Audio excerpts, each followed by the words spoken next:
To Dewey or not to Dewey? Decimal system. This is the topic of today's PB&J.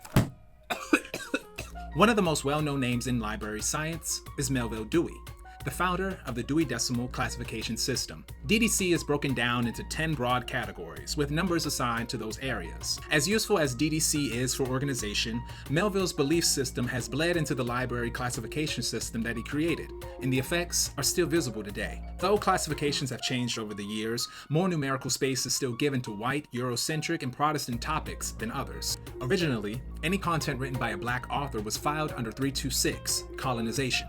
In the 1930s, librarian Dorothy Porter helped implement changes that would make Black authors more accessible to library patrons.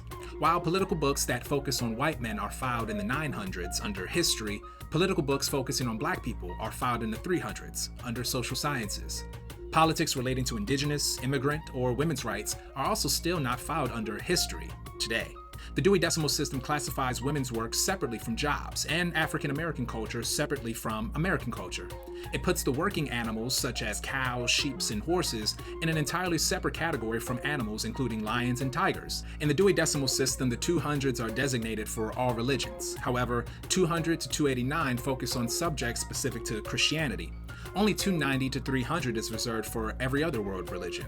The diverse topics of Hinduism and Buddhism are all crowded into 294. Notably, LGBTQ+ content is still not filed under a 305 number, which would indicate types of people. The system's hierarchical structure can struggle to accommodate subjects that bridge traditional academic disciplines, making it difficult to classify certain books or research materials. Academics, librarians, and the wider public at large are at odds about the DDC.